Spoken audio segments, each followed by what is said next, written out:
सुमन को बाहर निकालने का यही एक तरीका है।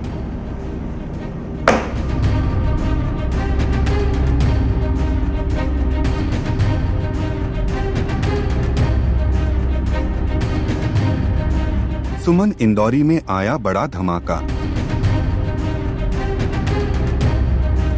जहां देविका ने दी चंद्रकांत जी को धमकी और जबरदस्ती करवाए प्रॉपर्टी पेपर्स पर साइन। सुमन को बाहर निकालने का यही एक तरीका है।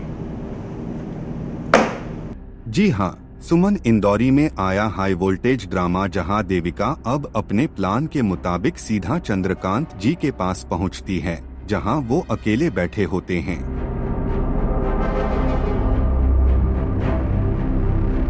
मौका देखकर देविका उनकी मजबूरी का फायदा उठाती है और सीधे सीधे धमकी भरे लहजे में कहती है, अब हमारे पास सुमन को इस घर से निकालने का सिर्फ यही एक रास्ता बचा है।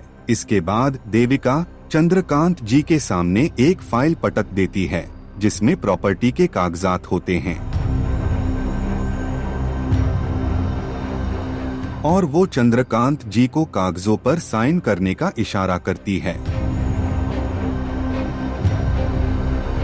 वहीं दूसरी तरफ डर और बेबसी से कांपते चंद्रकांत जी कुछ बोल नहीं पाते और चुपचाप दस्तावेजों पर साइन कर देते हैं।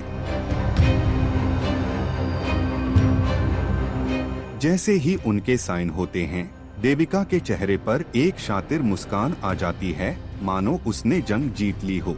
मेरे से कुछ गलती हो गई थी, तो उसी को लेकर वो ब्लैकमेल कर रही है कि अगर आप साइन नहीं करेंगे तो अंजाम सोच लीजिए। उसी डर की वजह से मैं साइन कर रहा हूँ। वो गलती क्या है आप लोग देखेंगे आज। हाँ, वो मुद्दे का फायदा उठा रही है।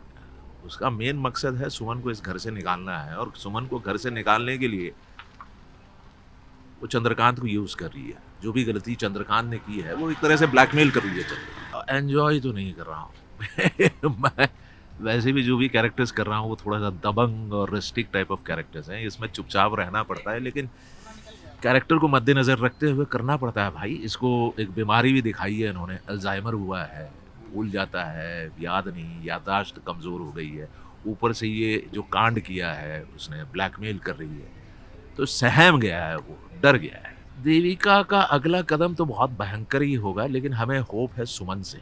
आप लोगों ने सीन देखा होगा 4-5 एपिसोड पहले, मैं बोल भी रहा हूँ, बेटा आजा हमारे साथ रह, बहुत गलती हो गई है, तू ही संभाल सकती है, तू ही बचा सकती है इस परिवार को।